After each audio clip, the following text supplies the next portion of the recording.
नमस्कार, welcome to ji chills. मैं हूं रजत।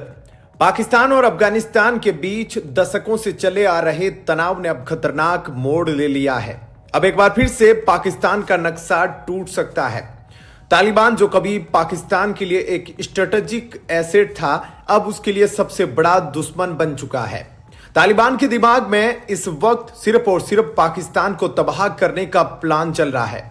पाकिस्तान पर तालिबान के हालिया हमले केवल सीमा पार संघर्ष नहीं, बल्कि इतिहास बदलने की तैयारी का संकेत दे रहे हैं। स्थिति हद से ज्यादा बिगड़ चुकी है। तालिबान ने पाकिस्तान के कई इलाकों पर हमला कर दिया है। चौंकाने वाली बात यह है कि यह हमले किसी आतंकवादी संगठन ने नहीं, बल्कि अफगानिस्तान तालिबान की स्पेशल सेना के द्वारा किए जा रहे हैं। अफगान सेना के जवान पाकिस्तान की सीमा पार कर भीतर घुस चुके हैं और खुलेआम दावा कर रहे हैं कि यह इलाका अब हमारा है। वहां से पाकिस्तानी सैनिकों को मारकर भगाया जा रहा है और कई पाकिस्तानी सैनिकों को जान से मार दिया गया है। यह पहली बार नहीं है जब पाकिस्तान की सीमा विवाद का शिकार हुई है। पहले भी बलूचिस्तान और खैबर पख्तूनवा में अलगाववाद की लहरें उठ चुकी है। यह दोनों राज्य पाकिस्तान से बिल्कुल अलग होने चाहते हैं, लेकिन अफगान सेना का इस तरह हमला करना एक अभूतपूर्व घटना है, जो दर्शाता है कि पाकिस्तान के फिर से 3 टुकड़े हो सकते हैं। तालिबान के इस कदम को केवल बदला नहीं, बल्कि पाकिस्तान की पुरानी गलतियों का परिणाम भी माना जा रहा है। पाकिस्तान ने जो बोया था, अब वही काट रहा है। पाकिस्तान ने 1990 के दशक में तालिबान को बढ़ावा दिया था, उन्हें हथियार दिए और प्रशिक्षण दिया, लेकिन अब वही तालिबान पाकिस्तान के टुकड़े करने पर आमादा है। आतंक के इसी क्रम चक्र में पाकिस्तान लंबे समय से फंसा हुआ है, जबकि भारत ने रिकॉर्ड तोड़ स्तर पर बढ़त बना ली है। तालिबान की मांगे भी बेहद साफ है। हम खैबर पख्तूनवा और कुछ अन्य सीमावर्ती इलाकों को अफगानिस्तान का हिस्सा मानते हैं। पाकिस्तान का इस पर कोई अधिकार नहीं। यानी तालिबान इस बार पाकिस्तान के कई हिस्सों को अफगानिस्तान में शामिल कर लेगा, ऐसा साफ साफ दिख रहा है।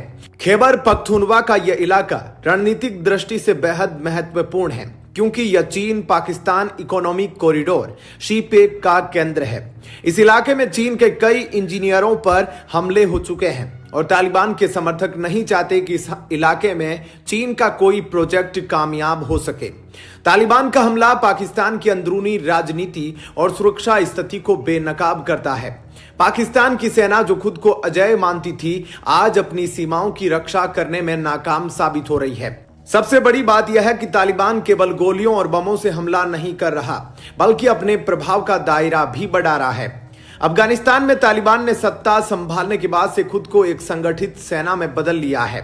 आज उनके पास अमेरिका द्वारा छोड़े गए आधुनिक हथियार, उन्नत रणनीति और नई राजनीतिक ताकत है, और उसके पास दुनिया के महाशक्ति जैसे कि अमेरिका, रूस और नाटो को हराने का लंबा अनुभव है। जबकि वहीं दूसरी तरफ पाकिस्तान पहले ही आर्थिक संकट, राजनीतिक अस्थिरता और अलगाववादी आंदोलनों से जूझ रहा है।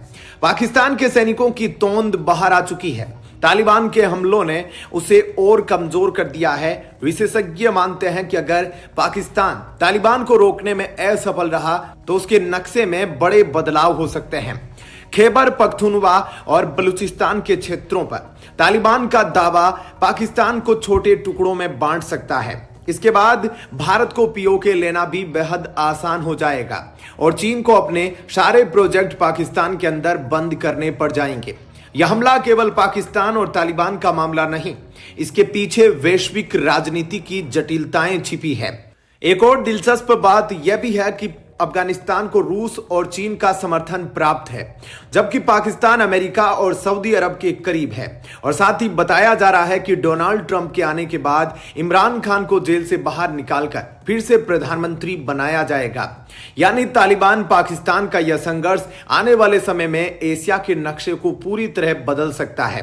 तालिबान के हमले केवल पाकिस्तान की कमजोरियों का संकेत नहीं, बल्कि ये दिखाते हैं कि आतंक को पालने का नतीजा कितना भयानक हो सकता है। पाकिस्तान, जो कभी दूसरों की सीमाओं को तोड़ने का सपना देखता था, आज अपनी सीमाओं की सुरक्षा के लिए संघर्ष कर रहा है। यहां नोट करने वाली बात यह भी है कि 1971 में जब भारत ने पाकिस्तान को तोड़कर बांग्लादेश बनाया, तब शायद किसी ने सोचा भी नहीं था कि पाकिस्तान का नक्शा फिर कभी छोटा हो सकता है। लेकिन वक्त ने करवट ली और अब पाकिस्तान के अस्तित्व पर एक बार फिर संकट के बादल मंडरा रहे हैं। पहले पीओके का हिस्सा चीन को सौंपने की गलती और अब तालिबान का तांडव पाकिस्तान की सीमाओं को एक बार फिर खतरे में डाल रहा है। मजेदार बात यह है कि अफगानिस्तान और पाकिस्तान के बीच डुरंड रेखा का इतिहास हमेशा विवादित रहा है। 1893 में ब्रिटिश हुकूमत ने यह रेखा खींची थी, जिसे अफगानिस्तान कभी भी मान्यता नहीं देता। तालिबान ने स्पष्ट कर दिया कि यह रेखा ब्रिटिश हुकूमत की गुलामी का प्रतीक है और इसे मिटाना हमारा हक है। आज डुरंड रेखा केवल कागजों पर एक सीमा नहीं, बल्कि एक ऐसी लकीर है जो पाकिस्तान के लिए बड़ा सिरदर्द बन चुकी है। अफगान तालिबान का दावा है कि खैबर पख्तूनख्वा और कुछ अन्य इलाके अफगानिस्तान का हिस्सा है और उन पर अब कब्जा किया जाएगा। यह भारत की सुरक्षा के लिए बेहद जरूरी है। पाकिस्तान जितना ही तालिबान के साथ उलझा रहेगा, उतना ही कश्मीर और एलओसी वाले इलाकों में आतंकी हमले कम होंगे। यही कारण है कि तालिबान ने सीमा पार करके पाकिस्तान के खैबर पख्तूनख्वा में ताबड़तोड़ हमले किए। भारी हथियारों से सजी तालिबान सेना ने पाकिस्तान के सुरक्षा बलों पर हमला बोल दिया। रिपोर्ट के अनुसार कम से कम एक पाकिस्तानी अर्धसैनिक मारा गया और 7 अन्य घायल हुए, यानी कि पाकिस्तान के एक बहुत बड़े मेजर की जान जा चुकी है। यह पाकिस्तान के लिए खतरे की घंटी है, क्योंकि तालिबान अब रुकने के मूड में नजर नहीं आ रहा। यह क्लेश खैबर पख्तूनख्वा प्रांत और अफगानिस्तान के खोस्त प्रांत के बीच हुआ, जिसे आप स्क्रीन पर देख सकते हैं।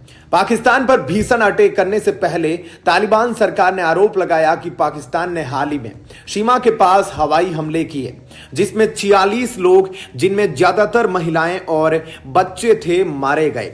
यानी कि एक तरह से पाकिस्तान ने कायराना हरकत किया और मासूमों को मार दिया। लेकिन अब तालिबान बेहद भयानक तरीके से बदला लेने के मूड में है। तालिबान के लिए यह केवल सीमा विवाद नहीं, बल्कि एक जिहाद जैसा है। उनकी रणनीति साफ है, पाकिस्तान को उसकी पुरानी गलतियों की सजा देना। तालिबान का मानना है कि पाकिस्तान ने अमेरिका के साथ मिलकर अफगानिस्तान की धरती पर आतंकवाद और दमन की राजनीति खेली है। तालिबान के हमले सिर्फ गोलियां नहीं, बल्कि पाकिस्तान की बुनियाद को हिलाने की तैयारी है। डुरंड रेखा पर उठी यह आग सिर्फ सीमाओं तक सीमित नहीं रहेगी, यह एशिया के नक्शे और उसकी राजनीति को बदलने की शुरुआत हो सकती है। यह टॉपिक काफी गहरा है, जिस पर हम आगे भी वीडियो लाते रहेंगे। अब आपके लिए एक ट्रेंडिंग अपडेट। अमेरिकी दूतावास ने भारत में लगातार दूसरे साल 10 लाख से अधिक वीजा जारी किए, जिसमें रिकॉर्ड पर्यटक वीजा शामिल है। 2024 में भारत से अमेरिका यात्रा की मांग बढ़ी, खासकर पर्यटन, व्यापार और शिक्षा के लिए। भारत अमेरिका में अंतर्राष्ट्रीय छात्रों का सबसे बड़ा स्रोत बन गया है। तो चलिए फिर मिलते हैं एक और नई अपडेट के साथ। तब तक आप हमारे प्लेलिस्ट को देख सकते हैं, जिसका लिंक नीचे कमेंट बॉक्स में दिया गया है। इसके साथ ही वीडियो को लाइक करके चैनल को सब्सक्राइब कर ले। धन्यवाद।